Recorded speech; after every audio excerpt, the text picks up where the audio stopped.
Welcome to the Dork Forest. Jackie and her pals will never bore us. Shameless confessions about our obsession will make us laugh and smile. So let's explore the Dork Forest and dork out for a while.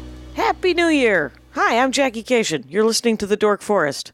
It is available on all of the websites, and including iTunes and Stitcher and YouTube. And if you go to dorkforest.com or jackiecation.com, you'll find links to all of it. And then I have another podcast with Lori Kilmartin just about stand-up comedy. But this is the Dork Forest, and it's January 2020, so Happy New Year, and feel free to start donating again. That's right. Donations went off last year, and I don't blame you, but think of me. And PayPal will let you do it monthly if you want, but I understand if you don't want, because monthly is its own commitment. But the people who do it monthly, I said do. I totally appreciate that. But there is also going to be new merch. I'm phasing out one of the Dork Forest t-shirts. I think it's the black one. It might be the green one. The green one's almost completely out of stock, so I think it might be the Dork Forest one itself. But feel free to try and order stuff so that I can get those two new shirts on the website, because right now the merch page is a bit crowded, shall we say. By the way, my website is done by Vilmos. You know that. The song that was just sang was composed by Mike Rickberg. He'll sing his version of the Mexican hat dance at the end of the program, and Patrick Brady is going to fix this audio and has been doing it for these many years, and I genuinely appreciate that about him so much. The new shirts are going to be a shirt with a bunch of my dad's sayings and a drawing of his face on that Jenny Fine did. And Jenny Fine, of course, was the artist who did the Meat Shield t-shirt, and she also did the art for the Horcrux album and DVD. You can get all of my old merch still at JackieCation.com, and the new merch, feel free to email me, Jackie@JackieCation.com, and we'll figure it out, is what I'm saying. I'm going to record a new album in 2020, but I don't know where or when. Feel free to come and watch me work on the new hour. At JackieCation.com has all of my tour dates, and at JackieCation on Twitter, Instagram, Snapchat. There's also a Dork Forest Ranger page that you can get into. Donations, PayPal, Venmo, do whatever you need to do. But I'm very appreciative of everybody's support over the last 13 years. Let's get into some dorkdoms, shall we? Hey, Rangers of the Dork Forest. Shockingly enough, we're going to be talking about Marvel today. John Poveromo, right? Yes, Poveromo. Poveromo. John Poveromo, stand-up comic. Also, puppet maker of Puppet TV. Yes. And so if you guys look up Duppet, D-U-P-P-E-T, Yep. on YouTube or Amazon Prime, you can watch, essentially it's like a short film, yeah. Like a short film. Yeah, short That's film, it. yeah. I don't know why I wanted to make it. No, I was wondering what you were going to say, so I was like, oh, it's going to be good. Spec, I think was the word. I was like, that doesn't even make any. It's an actual thing. It's got a whole story and an arc. I'll just quote you now. Jackie Cation calls it a spec. It's a spec, you guys. Yeah. And so it's called Duppet, and it's John Poveromo. And you want to talk about Marvel, and I'm like, I am always willing to talk about Marvel. I'm so excited. And you're wearing an Infinity War T-shirt. Is it for the movie, or is it? Okay. Yeah, that's their whole. Oh wait, that was one of the logos from the movie. This is their where they kept saying it's all been leading to this. That's what Tony says. Oh, okay. Yeah, it's all been leading to this. Okay. Yeah, well, because he knows it's basically here's where it's all Thanos. I would like to make an announcement at the beginning of this. Is there's probably going to be spoilers. Oh yeah. So people should know that we're going to be talking about a lot of Marvel stuff, and you're going to get some good, probably a lot of backstory, a lot of fun facts. I know, whatever you want to comics. Sorry, I keep going. Comics, movies, whatever it is, movies, TV. The whole thing, TV. How about somebody sent me a DVD. A burned DVD of a Doctor Strange TV show. Oh yeah, from the 80s. Yeah, that was a lot. It was It's frightening. It's not a good one. It was not well done. No, not they at all. They meant well. That's all you can say. Yeah, totally. Yeah, and it was that guy was like, I don't know where they got him from, but he was out of like a sex shop. You know what I mean? Like it was like I was like, that doesn't look superhero-esque. It looks like it actually looks like that guy owns that cape. Yeah. And that's very funny. Yeah, in his sex dungeon. Right. Yeah. Okay, so Have you always read the comics? Yeah, when I was a kid, I was big in the comics. It was Spiderman. Spiderman was the first thing. Spider-Man's everyone's gateway drug. It was my gateway drug in junior high. Yeah. And then I stopped. Really? Yeah. Wait, what made you stop? I ended up getting more into prose and not into the comics. Did you really like the art? Yeah, I loved John Romita and John Romita Jr. are my two favorite Marvel artists. Oh, really? His son took it. Oh, John Romita. Yeah, John Romita's the original. Oh, well, Steve Ditko, but then John Romita kind of. That's where the classic Spider-Man suit kind of comes from. Okay. And his son though took it to like I think a whole other level. Like he draws like the X-Men and stuff like that. But his art style is it's beautiful. I love it. It really sucks you into it. Yeah, totally. It has to be good art because there's a couple of the times when like I'll read through it unless somebody tells me like the writing's really good. Kind of get past the art.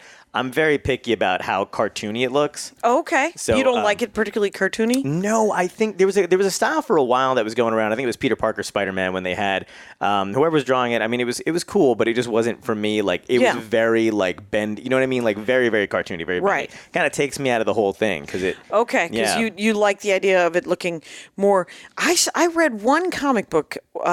That I cannot remember the name of, and it might have been one of the Sandman ones, and then but I've seen it done in other stuff too, where it's paintings that then they turn them. Then someone has just decided, I want to do oils or watercolors, and then I'm going to just do the whole comic book in this. And you're like, Alex Ross? I don't know. Here's there's other episodes that are just about comic book art. I think it was Jeff May, a stand-up comic, came on and talked about it.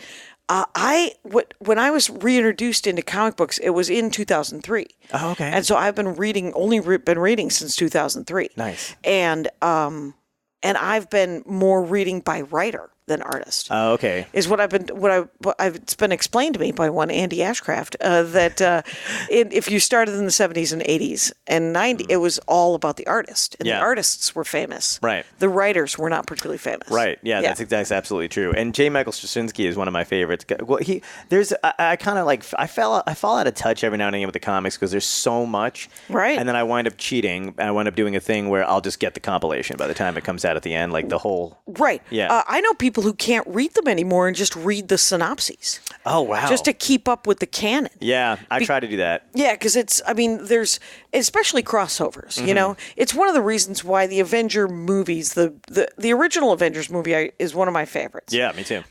But the following three are not. Oh, okay. I liked them. Yeah. Saying it's not my favorite is like going, vanilla ice cream will do, or whatever. You know, you're just like, it's still great, but they're too busy. They're too. There's not enough. Like, there's always a depth to the individual films. Yes. That I have always enjoyed, and it's what I like in the comics too. Yeah. Is when there's real issues being discussed. Right. So wait, do you think it's more like do you forget what happens in the individual films that lead to the? Because some people I know have a problem with like. They're like, okay, now we've come to this point where they're all together again. What the hell just happened in the last?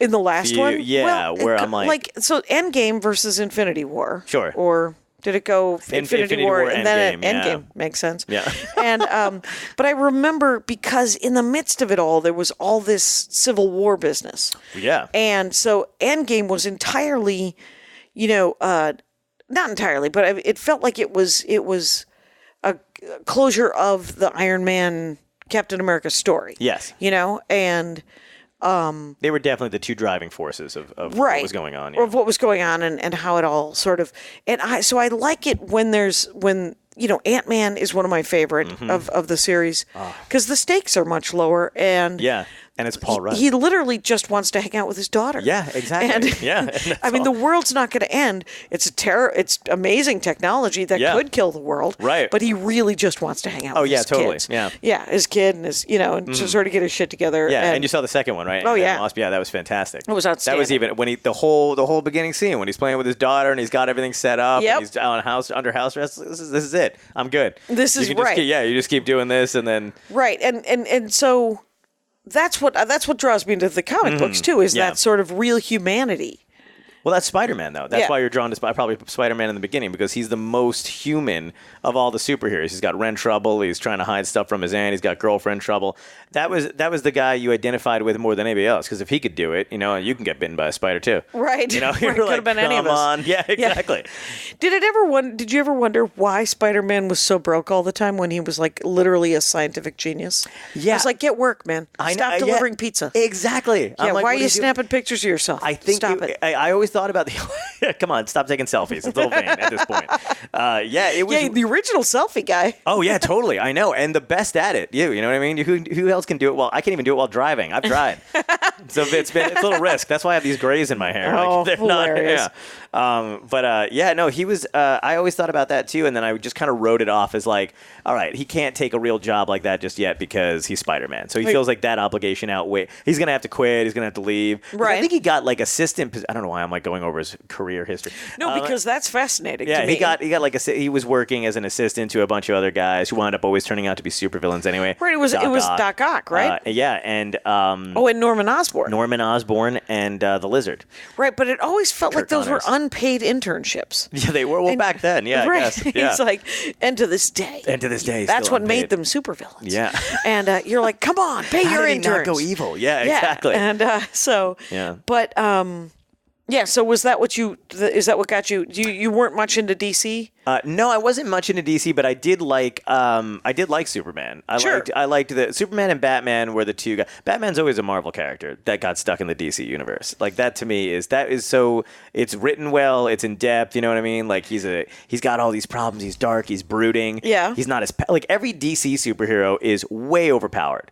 They're essentially gods, and Batman's just this dude. You know what I mean? Right. He's got a grudge. Right. And he's got there's a lot of depth. Oh, in that's him. what you mean by him being trapped in the DC universe because he's not a god. No, he's not. Right. Because the rest of them, I mean, Aquaman. It's basically Zeus, Hermes, Poseidon. Yeah. And what would Wonder Woman be? I guess Hela, not Hela, but like somebody else, like really, Right, whatever. yeah, like Athena or something. Athena, probably. Yeah. It's, So got but a they're and then chariot he's and, just Batman. and he's just Batman. But he's smarter than them all. So it's, Right. Yeah. So that's awesome. But yeah, I always felt like that I liked the Batman comics and stuff when I was a kid. Okay. But Marvel Marvel had just so much more color depth, stakes. I felt involved because even the mutants, like the X-Men and stuff like that, Right. There's levels of their power and stuff like that. But they can die. They can obviously they come back sometimes or whatever. But you know what I mean? Like Right. people died for years on that thing, but you Yeah. never felt any kind of risk. And that's their Superman problem is that guy. Either they have a problem they can't decide what they want to do. They don't know if they want to make him a god. And Well, they can make. I mean, it is tricky to write Superman. Yeah. And Mark Waid, I think, has done some of the finest which was his? Superman. A Kingdom. Okay, Kingdom yeah, Come. yeah, I believe so. Yeah, And- that's a really good one. And- right. And there's other newer stuff, but it's like and then there's a great Jimmy Olsen right now that I'm thoroughly enjoying, Oh, I didn't know that. which is Jimmy Olsen, friend of Superman. Oh, no and it's way. very silly and very fun. That's cool. Anyway, but Sunshine Superman was good too. Did you see that one when he's? That's when he's dying. Oh, wait. But he winds up. It's like radiation poisoning, basically. Okay. From this, it's because he's been absorbing these like the sun's light. Right. And it's like the end. I think it's Sunshine Superman. It's got to be because Okay. it's like this beautiful end. It like brought me to tears. It was like a beautiful end of day Superman kind of thing. And I need. When I'm reading Wonder Woman right now, and I'm reading this Jimmy Olsen thing, and there's a Batman annual that I just read. Oh, nice. So I read some. Batman's phenomenal. I read some DC. Oh, and I'm also reading Aquaman. Aquaman is actually really good Really? right now. Oh, wow. Yeah, which is weird, but great. I have no problem reading the DC stuff, or whatever. The movies I have a problem with. Well, I got sucked into Marvel because Andy is more into Marvel than DC. Oh, nice. I have several listeners who have come on the show. There's different DC episodes and Yeah. who want to explain to me why the Green Lantern is amazing. Oh, yeah. And I need to know that. And actually, Yeah. N.K. Jemisin is writing a spin-off of it's called Far Sector. It's about a Green Lantern who's in a far sector. Oh, that's And badass. all it is it's noir. She's trying to solve murders on a planet that hasn't had a murder in 500 years. That's so cool. It's a really cool murder mystery, and it's written by N.K. Jemisin, who won the Hugo the last 3 years. Oh, wow, nice. Kamau Bell's cousin. Yeah. Yeah, okay. So this is going to get off, but have you seen The Witcher yet? No. Okay. No, is it amazing? So, yeah, it's amazing, but that's also like one of those things that's it's very fantasy, wizardy, but SVU. Because they're also solving like what the hell has been going on at the same time. So, right. And there's all like they find a dead body and they're like, we need to figure it, whatever. Oh, so cool. it is kind of like a combination of those two things. Is that on Netflix? Yeah, it's on Netflix. Okay. I binged the whole thing. It's done. And it's done. It's done. And so it's a murder mystery, but supernatural. Yeah, supernatural, and they've got elements of all that kind of stuff going on, and you got to, they're trying to figure stuff out as they go along too. It's pretty great. Yeah, especially the first few episodes. And really well done. And really well done. Yeah. There's like a time jump. You'll see. That's cool. Yeah, they don't tell you there's a time jump though. Okay. So be aware of that. Small spoiler. Small spoiler. But I mean, some people are like, "What the is going on?" You know what I mean? And then they figure it out later. But you'll pick up on it. Well, the only thing I've watched is Mandalorian. Oh yeah, anyway, me too. So, but so you get into Marvel. Yes. And so Nicholas Hammond, the first 70s, I watched that because my dad watched all that kind of stuff. What is that? Oh my God, Nicholas Hammond is the first on-screen Spider-Man, live action. Yeah, he had the costume and you got to look it up because he had this giant. They didn't know how to do it, right?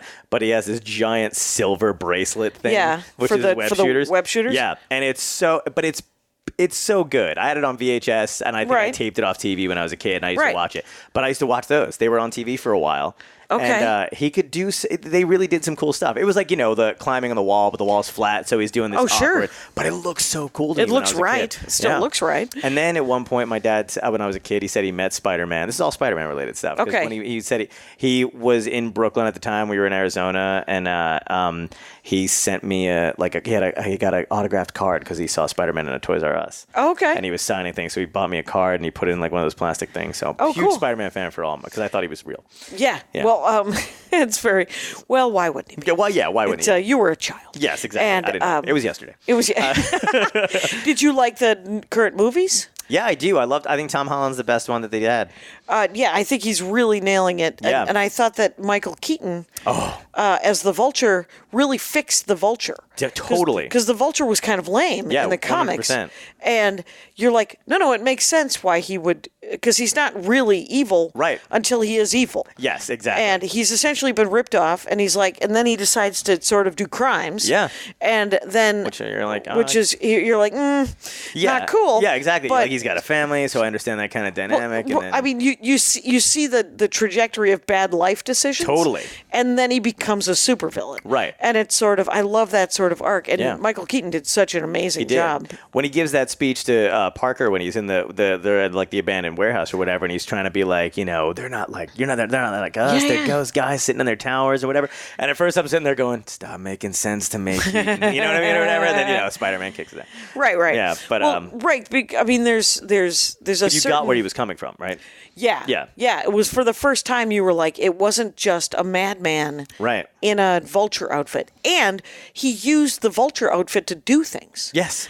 And in the other one, he didn't. In the comics, he never really used the outfit for anything. It was just kind of a creepy Batman-y looking look. Yeah, and he was like half dead. You know what I mean? Like he was already like wasting away while he was like flying around. Oh my God. Marvel has a great way of rounding out those characters to the point where like you're like, oh, I get where they're coming from, right? Or like you kind of see like where it's going and stuff. It's amazing. The second one, I was hoping it was going to be good. You know what I mean? Like you're going into it. Is it Far From Home? Far From Home. Yeah. I was blown away by that. I thought they did even better than the first one, and they kind of set like his Peter's arc in that was incredible. Yeah. You know what I mean? Like it really is. Yeah, and you saw him become because everyone. I was trying to everyone was kind of criticizing the first one. They're like, "What is he doing?"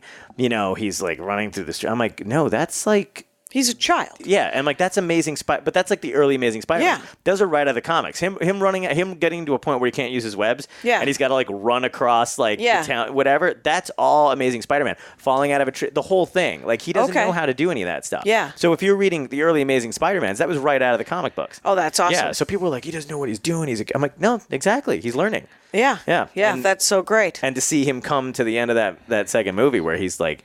Just kicking ass and using his spider sense and stuff. Yeah. Because you could see his spider sense. Yeah, the Peter. Yeah. You could see his spider sense throughout the entire all the other movies too.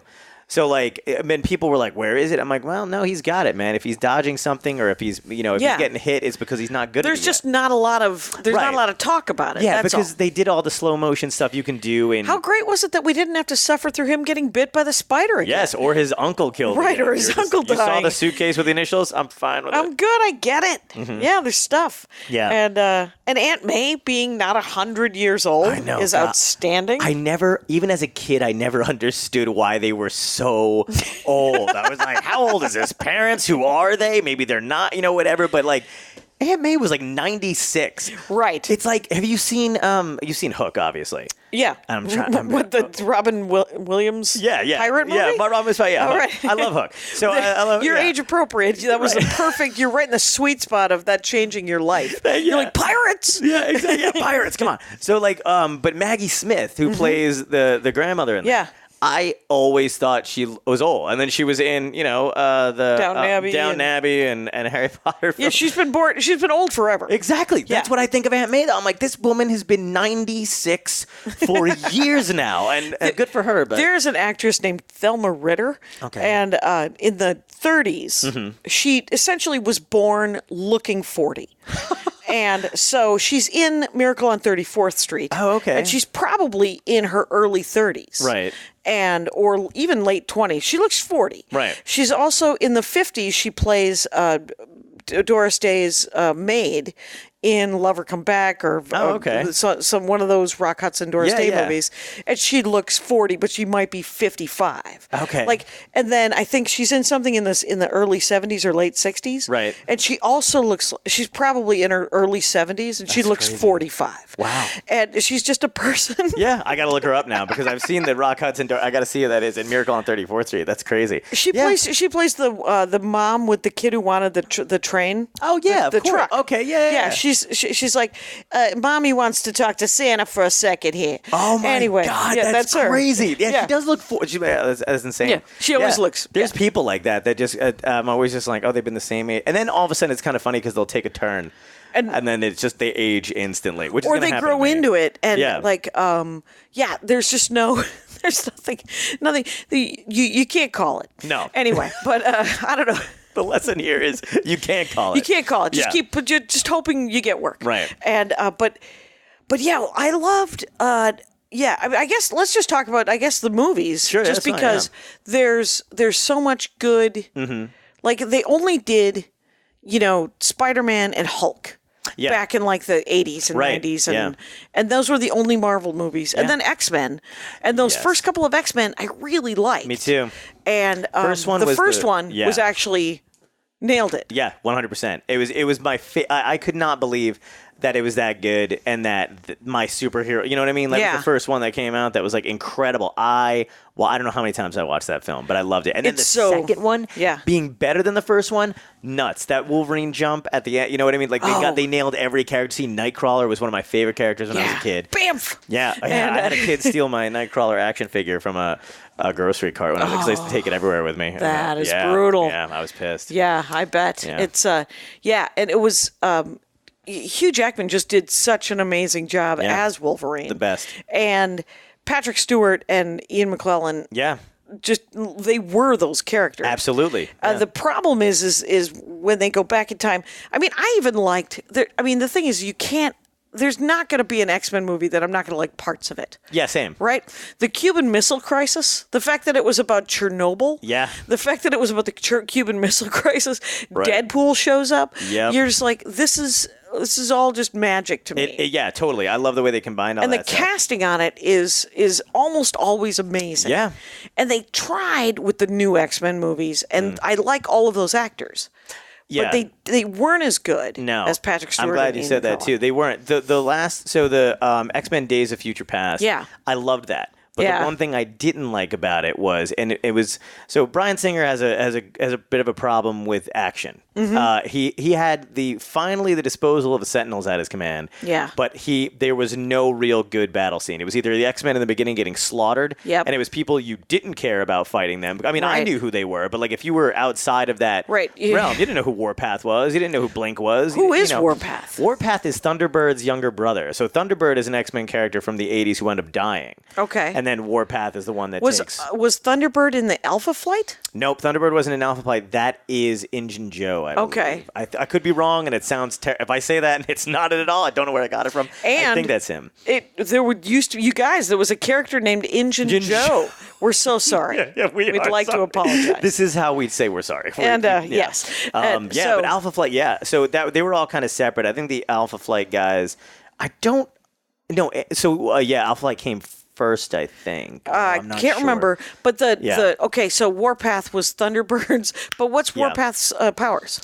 In the show, in that movie, his the only thing I saw him do was super strength, and he could see and hear at a distance. Okay. But Warpath's powers are, I believe, he could turn into like a bear, I think, or whatever. Oh, okay. Summon like an amazing amount of strength. He had this communal thing with nature. Okay. So And then Blink. What was Blink? Blink can open up portals, any kind of portal, anywhere. So that's her. Oh, that's her ability. So they use Blink in the comic books to get basically from place to place or whatever. Okay. But her powers are also devastating because she could literally, if she wants to, open a portal around you. Or around or whatever, gone, done, and that's pretty cool. So she's devastating. Yeah, and then you kind of saw that a little bit. She was cool in the Days of Future Past because she was like messing with the Sentinels. Oh, and she was cutting people out and throwing Colossus through one portal or whatever. Yeah. It's it's interesting to me because I liked Days of. But what you said, I remember when the first Avengers movie came out, and Brian Michael Bendis is a big deal. Yes. And he doesn't do action very well either. Right. So if he had written that Avengers movie instead of Joss Whedon, I would have taken I used to say that it would have taken entirely in place at the shawarma shop, where they just reminisced about it. Yes. And do you remember when? Yeah, that's remember that big battle? Yeah. When Chitauri came through that huge portal. That was a close one, right? I passed out, flew back down to Earth. Hulk caught me. He was coming down Fifth Avenue. Everyone's like, "Can we see it?" You should have seen it. No. Yeah, should have seen it. Yeah. Wild. Anyway, credits. Splash page, anything, please. And that's great. Yeah, but so the New Mutants movie that's coming out. I'm excited about that, but I also feel like they could. It could be bad.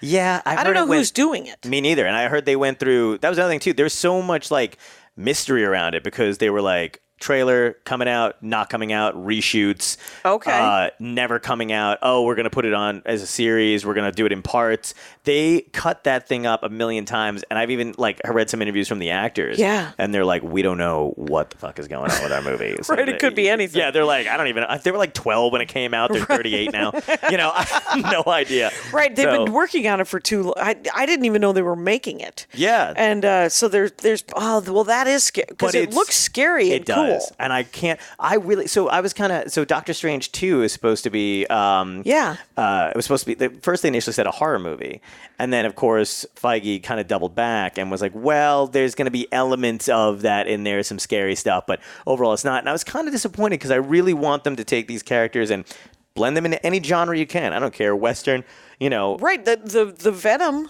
Yes. Venom was supposed to be a horror movie too, and that didn't work, I guess. I don't know why they won't. It amazes me that they still won't go for it, because I can understand when they first made the X-Men movie, they were afraid of using the costumes. They were afraid of making them fly too much because, I think Bryan Singer at the time said, he's like, I didn't want it to be too much like Witches of Eastwick, a bunch of people flying around. I'm like, we were all like, why? That's what we wanted. Yeah, exactly. Have you seen the X-Men intro, the cartoon 90s? It's all everybody's in the air. It makes sense that Spider-Man's not swinging right away, but he better fucking swing. Exactly. Yeah. So that made sense then, but I'm like, now, what do we have to prove to you? We'll sit in a theater for 3 hours, you know what I mean? Everyone will give you $1 billion. Exactly. Yeah. So go move forward with that kind of stuff. Be ballsy, take a chance. Same thing with the Deadpool. And they do. They do. Yeah, they do. Yeah, right. And so the fact that they're going just shy of this horror is interesting. Yeah. Because I think maybe they feel a commitment to the kids. Oh, that could be. It's so weird that I just literally forgot about children. I'm like, hello. I think you understand. I bought a Loot Crate. I get T-shirts. I forgot about kids. Yeah, because the thing is, and people will bring their kids to them. Yeah. Without thinking, because some people just bring their kids to things because they think it's a children's. Right. I once accidentally bought an anime thing that was not for children for my nephew, That's and great. it was about these two children who survived Nagasaki. Oh my God. Yeah. And my nephew was 9 at the time, and I called him up later, and I had not watched it. It also instigated the rule of please read or watch anything you're about to send to your niece or nephew. Right, okay. And the new rule. Yeah, and that's so I was like, how did you like it, Salmon? And he goes, it was really very powerful. He's 8, 9 years old. He was like, it was super sad. And I was like, was it? And he's like, yeah, it's about these 2 children walking out of Nagasaki. And I was like, what the fuck have I done? And it's a classic. I can't remember the name of it offhand. Everybody listening knows I'm so bad at what to show. I should rephrase this sentence before I was going to say I'm so bad at what to show children. Yeah, and then, yes. but like because I got pants are on. Good for you. I got a cousin, and not to brag, and but she spit take, get it out. And she, I want her to see the Harry Potter movies, stuff like that. But I keep forgetting that like once you get past the first like 3, they get into adult mode, and right? It's scary. So I don't know what. How old is she? She is 5, 6. Too soon. Too soon, I know, right. but I can't. Even the first movie and even the first book are pretty scary. Yeah, the book. Yeah, just because there's that whole thing with Quirrell in the back of his head. Even though that chess set is pretty awesome, and that's my favorite scene in the Harry. I was like, oh, Ron that shines. Finally. I know. Yeah, and but. Yeah, I think kids should start reading them when they're 11. Okay. And start watching them when they're like 13. Okay. And because once they start watching them, they're going to watch all of them. Oh, yeah, totally. There's no stopping. Yeah. So, and once they start reading them, they're going to read all of them. And 11 or 12 is fine. Right. I mean, it might be a little dark, but they'll get over it. Okay, yeah. And mostly they'll be in book 7 going, is there really 200 pages of camping? What is happening? Yeah. And because no one is editing. No, They will learn that J.K. Rowling is just allowed. Yep. Oh, yeah, exactly. I was like, oh, my Did you hear that Lee Child's brother is going to start writing the Jack Reacher novels? No, I did not. Someone told me that. I'm going to need a second source, but So, I'm just telling you. 200 pages of camping. Just pick another cop. Yeah, exactly. I know. You don't have. It doesn't have to. We don't have to keep following Jack Reacher. Yeah, I don't know why. I felt the same way when they did. Oh my God, what was it?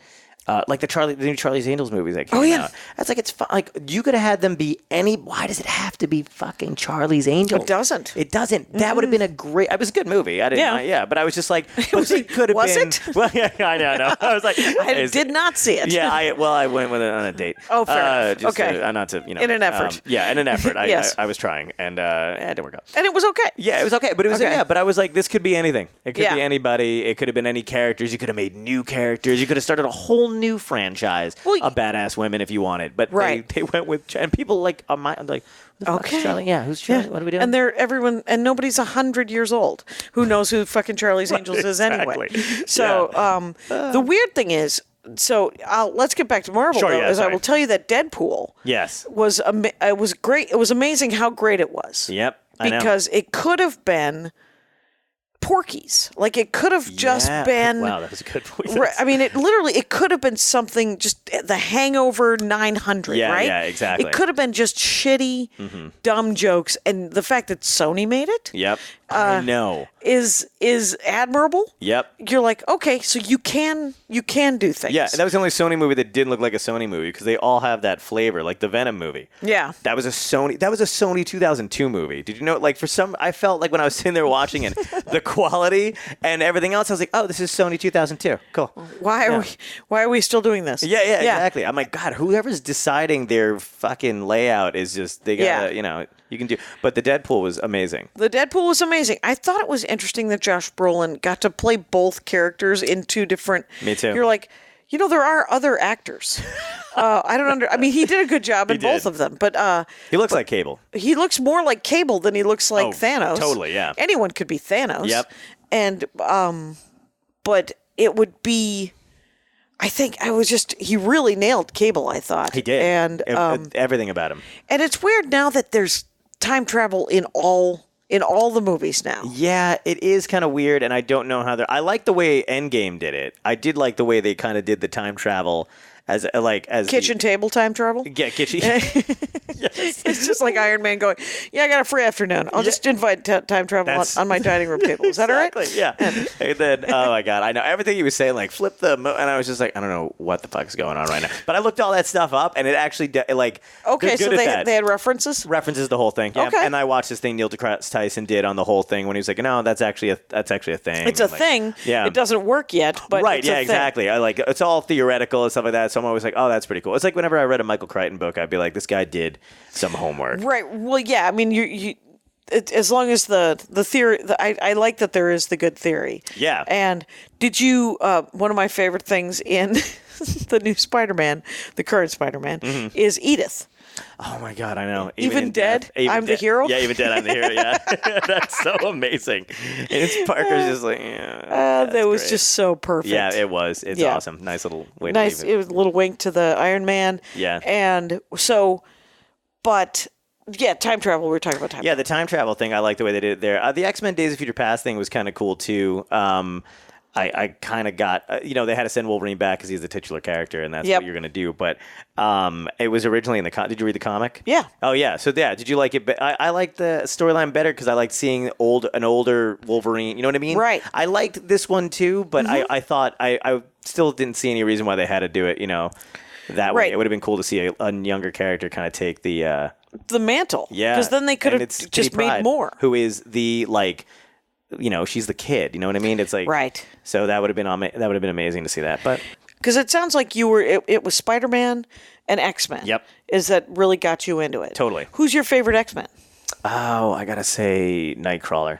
Really? Yeah, love Wolverine is it's like Wolverine Nightcrawler, but I love Nightcrawler just because I liked he was. So remind people what his powers are. Nightcrawler is a teleporter, and he can as long as he can see where he's going or he's been there before, he can teleport into something. Or, whatever. But he does he can have take limitations. people with him. Yes, and he can take a certain amount of size, but it does weaken him. And his whole power is about he travels through another dimension, so it's not just like he's reappearing, whatever. He actually is traveling through. Oh, is he? Oh yeah. Yeah, that's why it comes out. I never read enough Nightcrawler to know, because he was part of the Brotherhood of Evil Mutants, if I remember correctly. He was, and I think Magneto tried to snag him in the beginning. Right, right. But what happened was, no, he wasn't part of the Brotherhood actually. That was it. I think that you're thinking. So the Nightcrawler's origin was he was in Germany, he was in a circus, and when he was in the circus, everybody loved him.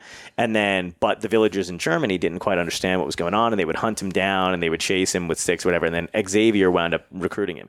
So his original team, Cyclops, Iceman, Beast, Jean Grey, and I think Cyclops, Iceman, Beast, Jean Grey. Oh, an Angel.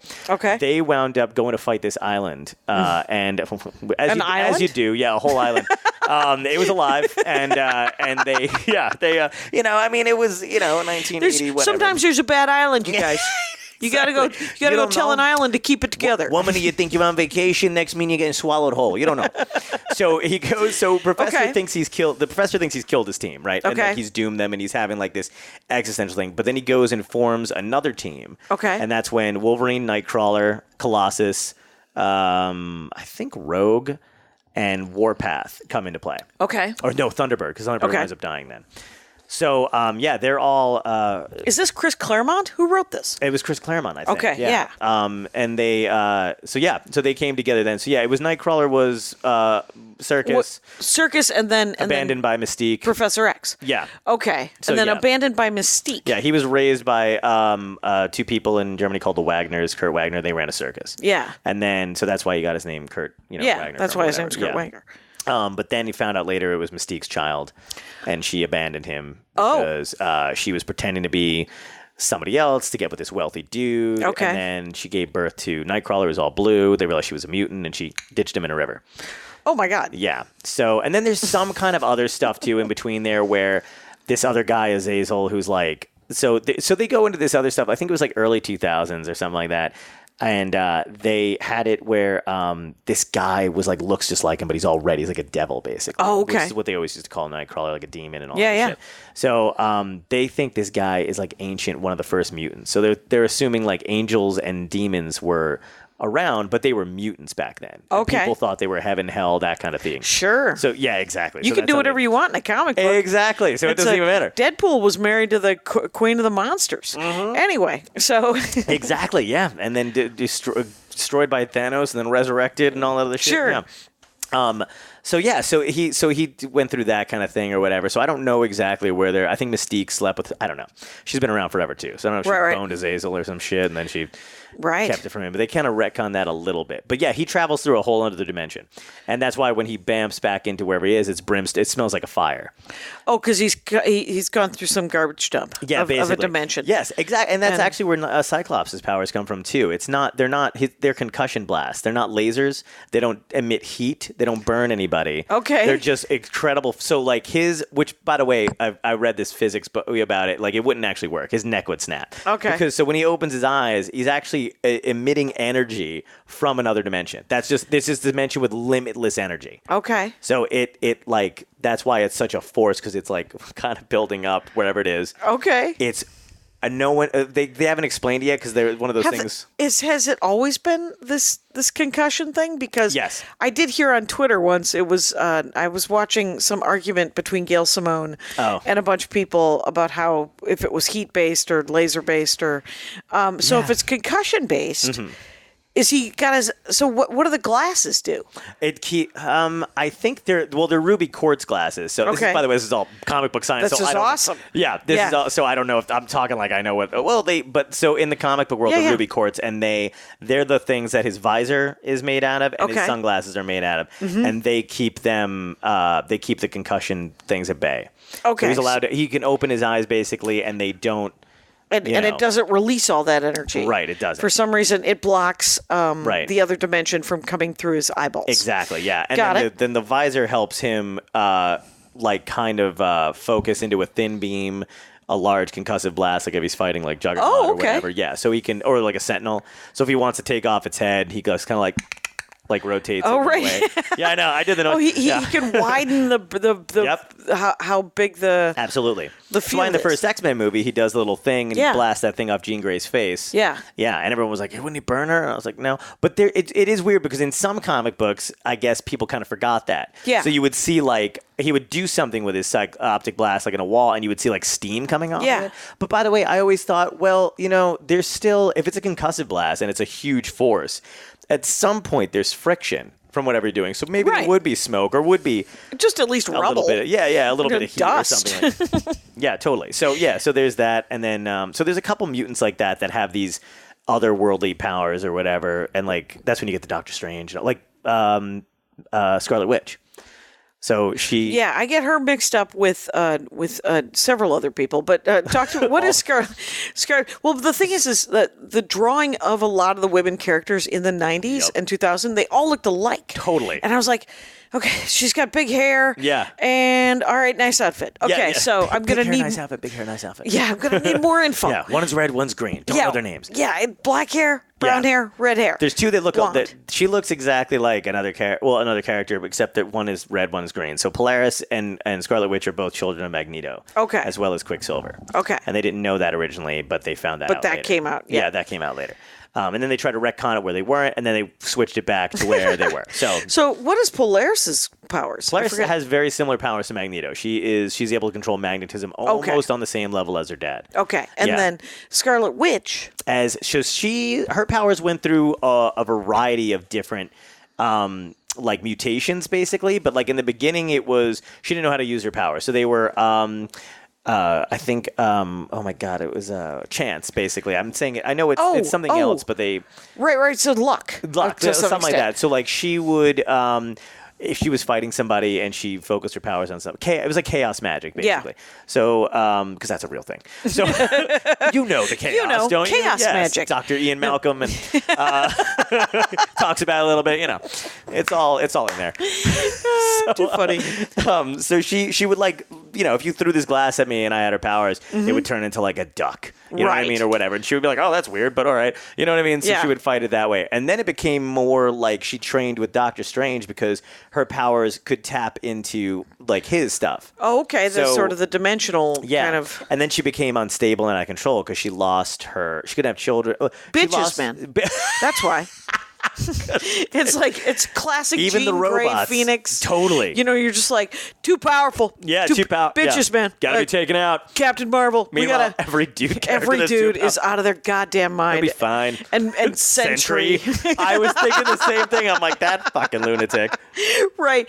Created also retconned into the 60s. Yes. With the power of Michael Bendis. Yeah, exactly. Yeah. And because he invented them and then he retconned them and they let him do it. I know. That was nuts. It was because I did love Powers. I liked his other stuff. And I didn't mind. Here's my problem with Bendis is I'll read it. And then the arc is over and you're like, no closure. Yeah, no, none. You're killing me. Yeah. But the dialogue is outstanding. So good. It's super quippy. It's funny. It's smart. Yeah. The stuff that people are going through is amazing. But you're like, dude, just fucking find someone else to end your shit if you can't end it. Yeah. Yeah. There's a Brian Michael Bendis Avengers one-off, right, where they wind up doing some it's a little bit of time travel stuff or whatever it is, but there's a scene where Spider-Man's sitting on the wall and he's him, Spider-Woman, and this new kid or whatever. I don't know. He came in out of the blue.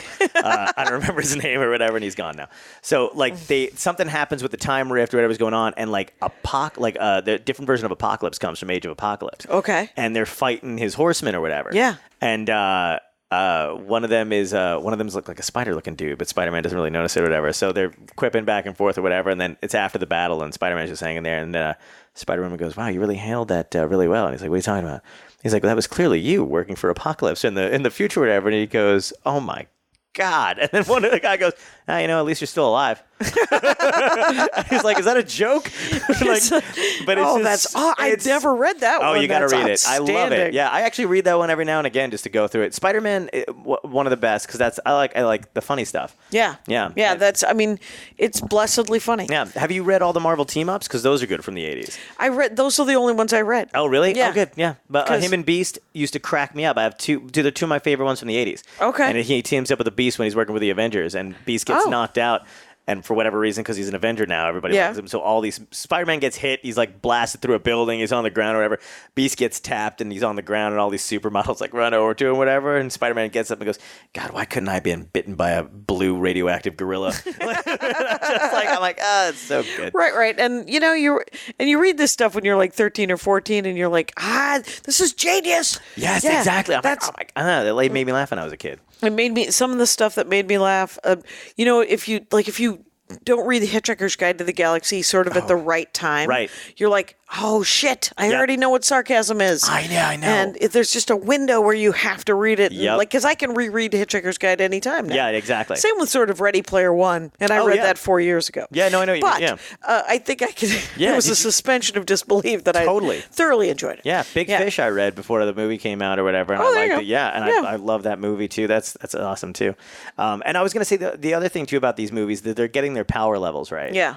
And that's important to me, too, because the X-Men kind of wobbled in and out of that a little bit. Like what they could do, what they couldn't do, and all that other stuff. With Phoenix, the fact that they keep making that damn Phoenix story over and over again, I'm tired. Me too. And but Hugh Jackman walking towards Jean Grey and all of his clothes flecking off and his skin except for his denim shorts. Yeah, I know. You're like, come on. I know, exactly. I'm like, let it dangle. Just come on. It'll be fine. Yeah, he doesn't You could just care. show us his butt. Yeah, exactly. That's what they always do. They totally should have done that. It was ridiculous. She was like trying to be respectful while she's destroying the world. And Bryan Singer is harassing absolutely everyone around him. Exactly. And yeah, you're just I know. like, it doesn't fit with what else is happening, sir. Is it upsetting that I think it makes me madder that he messed up those movies too? At the same, I'm like, I think I might have equal anger and need to see somebody about that. Right. It's but he's. I'm glad he's like out of the. I know, because it's just it was a bad workplace, where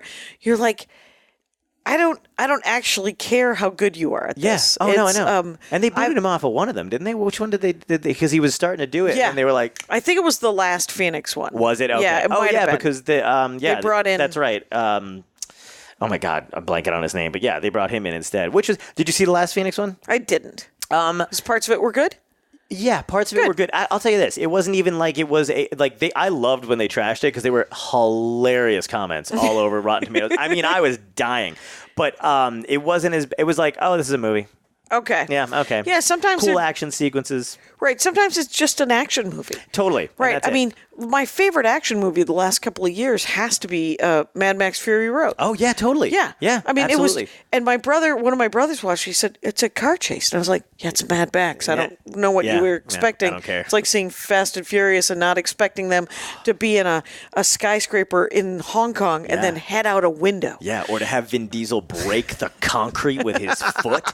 I was like, is this a superhero movie now? What is going on? They're almost all superhero movies. Yeah, totally. I think I saw Chef, which was that John Favreau movie, and I was like, oh, this is a superhero. Yeah, movie. totally. Yeah, exactly. I'm like, oh. He's going to have a food truck, though. Yep. That's going to be his superpower. Totally. Everything has a stake to it, too, at that point, too, because you're sweating along with him like, oh, God, I hope this is successful. I hope it all works out. Meanwhile, Yeah. It's all working out. Yeah, totally. But yeah, all the powers and shit like that are like so Michael Fassbender I like a lot as Magneto, but they're not written right. You know what I mean? Like Magneto missed out on a lot of good Magneto speeches. You know what I mean? Like the writing should be there. He should be as dedicated to that role, you know, and he is. But I mean, like they should be as dedicated to that, you know, character. I think it's genuinely the scripts because everything looks cool. Mm-hmm.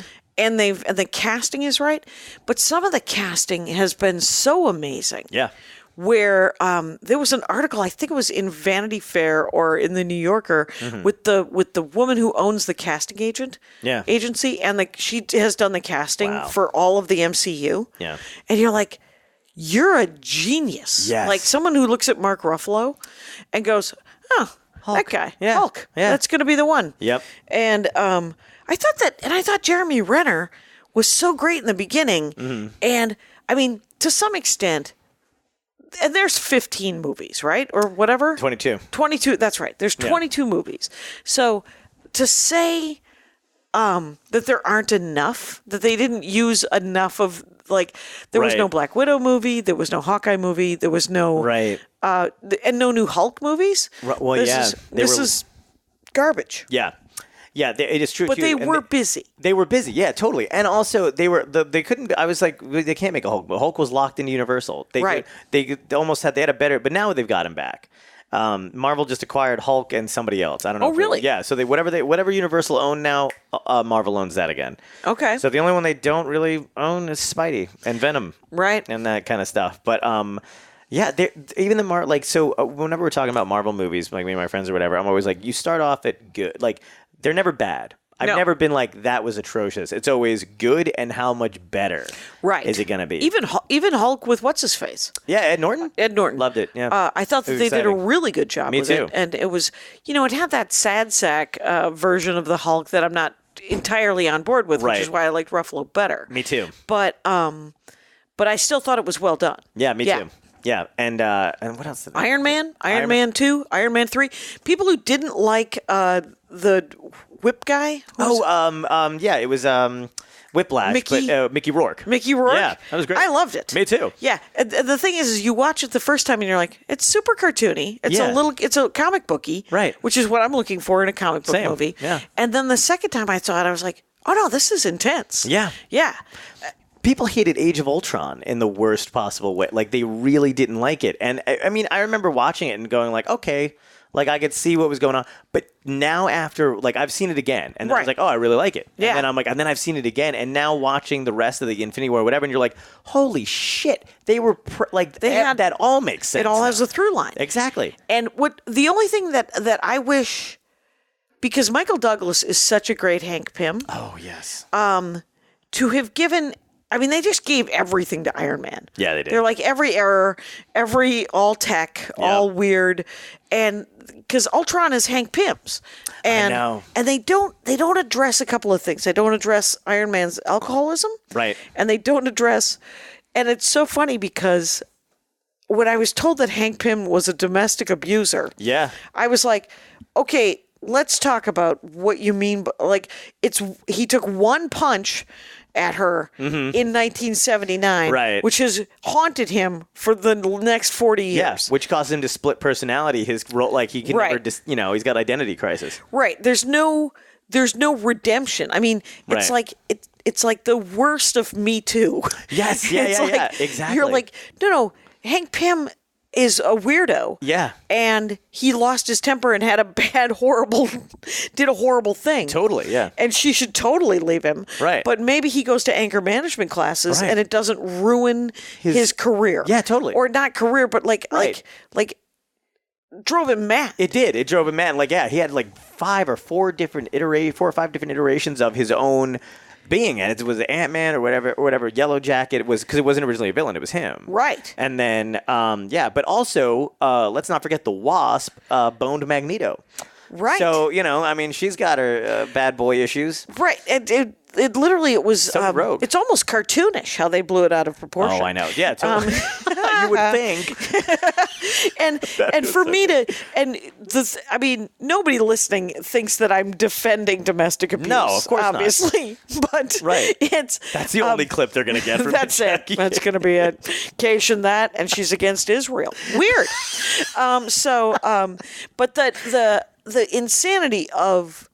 Because I was like, oh, was it a big arc? Was there sort of a hidden secret part of his life where he was actually this huge domestic abuser? Right, and yeah. Andy was like, no, it was one storyline. Right. And it's bad. On the other hand, Iron Man was an alcoholic for decades. Yep. And it affected affected Stark Industries. Totally. And now in the comic books, he's got this weird evil brother, and who isn't his brother. Tony Stark is not actually Howard Stark's son. Right. In the comic books, his evil brother who was kept in like a coma. Yeah, what the hell is his name? Is it It's not Morgan, is it? It's Moriarty. Yeah, I have no idea. Yeah, okay. No, it isn't. Yeah. I have no idea. Sherlock Holmes. Yeah. And no, I can't remember his name, but it was. I take it. I'm not caught up on that. Well, and that and the fact that like when you look at like Ares and there was a great, teenage superheroes. Yeah. A teenage superhero team has got to be my favorite. Oh yeah, totally. Like the Runaways. Yeah. But Turtles. Right, the Turtles. Yeah, the Turtles. But what was the one where he's a Hulk?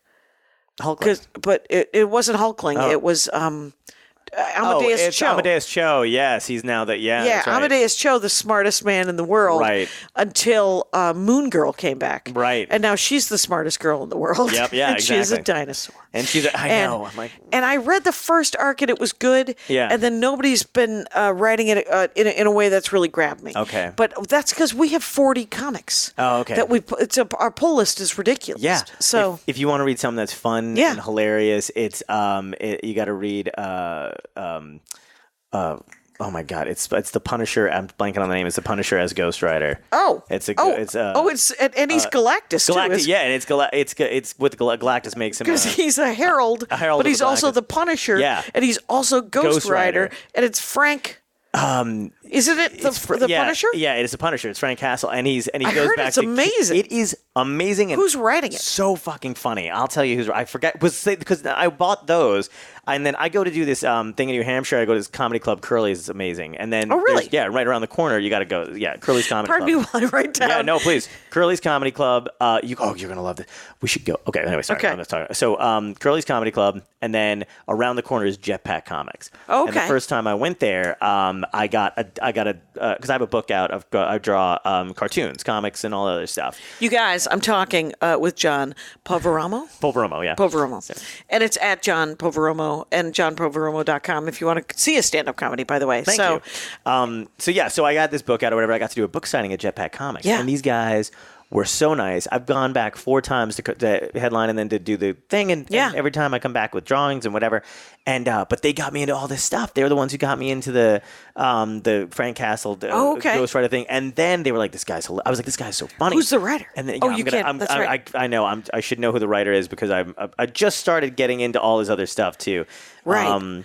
Well, it's because one of my favorite DC actually was, I think it was DC. It's Kyle Baker's Plastic Man. Oh yes. And it was beautifully drawn. Okay. And I should grab and show you the collected, which is out of print. The other thing out of print that I've given away, and now I don't know who I gave it to, is his. I think he did the art. I don't think he wrote it, or he wrote it and didn't do the art of Truth. Okay. Which is a Captain Captain America super serum. It was tested Tuskegee Institute wise on black soldiers, and so the black Captain America is he wore the outfit first, and Steve Rogers finds him, and they take they're like, you can't be Captain America. There can't be a black. It's an amazing. Oh my God! I didn't know it's that. out of That's print. incredible. And okay. But it was back in print about 10 years ago. But we have the seven issues. So it's Cosmic Ghost Rider. Oh, Cosmic Ghost Rider. Yeah. And then it is written. Yeah, I know. I know. All right, wait. That's awesome. Oh my God. And it's written by. This is going to be great dead air because I'm an idiot and don't know who. No worries. Let's see. Because my favorite stuff. Donny Cates. Cates, C-A-T-E-S? C-A-T-E-S. I like Donny Cates. Yeah, and they just introduced me to like a bunch of his other stuff, and he's hilarious, and he crushes it, and it's so much fun. Like I haven't, when you haven't read something in a while, that's like just really, it's just pure joy. It should just be joy. It is, and this is what it is, and the writing is hilarious, and he's so funny. It's not like you're not like really like on the edge like with stakes stuff like that, but you're just like, oh, this is so good. Right. It feels looser. It feels like because it's still real and it's still well written. Matt Fraction will do that, and where he Fraction, he's written so many things I can't. Him and Mark Waid and who are my faves? It's like there's that like but yeah, it's I see anything by Matt Fraction, I buy it. Oh, great. Okay. Yeah, anything by Mark Waid, I buy it. Nice. Peter David. Do you ever read Peter David's Deadpool? And Peter David, not Deadpool. Jerry Duggan did Deadpool. That was hilarious. Of course, yeah. And but Peter David did Daredevil. Oh, that was amazing. I haven't read enough Daredevil, but Peter David did Daredevil? Daredevil and Multiple Man. Oh, really? Wow. His Multiple Man was outstanding. Okay, I'll check those out because I haven't read enough Daredevil, and I like him a lot. I like the character a lot, but I just never picked, it wasn't one of those ones I picked up. Yeah, all Peter David, all, and it used to be all Ed Brubaker, but Ed Brubaker isn't writing any superhero stuff anymore. He's only writing noir criminal stuff, which is outstanding and gorgeous. Okay. And he's been working with the same artist, Sean Phillips. Oh, nice. For the last 25 years, and but he wrote the Captain America that was the first Captain America, first Avenger. No idea. Wow. The first event, he was the consultant on it, and he had a tiny bit part, if I remember correctly. Oh, really? Pardon That's me. awesome. Yeah, I can't remember. I think he was in the room. I'll look it up. I think he was in the room when Erskine gives him the serum. Oh, okay. That's awesome. Oh, that's and sweet. It's sort of, did you see Kelly Sue DeConnick in who wrote the Captain Marvel arc that they pulled the Captain Marvel? Yes, I did. Yeah. Yeah, she's just walking past her. That was awesome. I know. That was so good too. It was so wonderful. Yeah, it was, and Annette Bening was awesome in it and everything. Annette Bening was so good. Yeah, she was. She's the best. I love when they get these people in that are just crushing it. Like even Robert Redford when he was in when he was in Winter Soldier. Winter Soldier. I was like, oh my God. That's what got my mom loves all that stuff. Shout out to my mom. But she didn't I got her into all that stuff or whatever, but she loves the Captain America. Right, when there's when there's here's the, and I will never, I wish they would just make more one-shots. Oh, me too. Yeah. The one-shots I miss those. that I want to see are Steve Rogers returning the Soul Stone to the Red Skull. Yes, absolutely. Andy had the greatest idea of a one-shot was like, just call it like it would be Thor's Jane Foster and Gwyneth Paltrow as Pepper Potts. So them at dinner during that Avengers party when they were not at in that Avengers movie, but they're just at dinner as a one shot where they're just talking about some business deal, scientific business deal between themselves. That's genius. And they should be eating at a restaurant called Bechtel's. and that is brilliant. It would be so good. Yes. And I have Great Lakes Avengers. I have Great Lakes Avengers plots because I'm from Milwaukee. Oh, nice. And I got plots and plans for Mr. Immortal. That's awesome. Mr. Immortal is so lame and so awesome. There's work to be done. Yeah, there's work to be done. There's work to be done. There's so many characters, and they're always creating new characters. Yeah, they are. And that's the thing, too. I think of one thing that Guardians taught us is that they can take characters like that weren't really much of anything and make them... First Guardians of the Galaxy movie, I went with Andy, of course, and Maria Bamford and her husband, Scott. Oh, nice. Neither of them know any... Scott's middle name is Marvel. Scott Marvel Cassidy. Oh, that's my God. That's her husband. I didn't know that his middle name was Marvel. Yeah, and so he knows a little bit about comic books, and he's an artist, so he knows a lot about artists. Oh, cool. But he didn't know who the Guardians of the Galaxy were. Right. And they loved the movie because Nice. you can. Right, exactly. Yeah. Yeah. That movie, I got so many people who were not into comics, who were old, like my family or whatever, to watch that movie just because of the soundtrack and because the characters are so sweet and interesting. They don't know who the hell any of that stuff is. They never watched a space movie before or anything like that, but they were like, that was amazing. By the end of it, when we are Groot, they're just like, Yeah. yeah, exactly. So good. Yeah. Yeah. Okay. John, it has been over an hour. Okay. Oh, my God, I'm sorry. Yeah, we're doing it. No worries. You guys, this could go on forever. I think that's been established. And John Poveromo. Yes. And it's JohnPoveromo on all the Instagram, Twitter, all the things, and johnpoveromo.com or .net probably, right? Yep. And please, everybody go look for Duppet. Thank you. Duppet. It's puppet, but with a D like David. And it's on YouTube and Amazon Prime.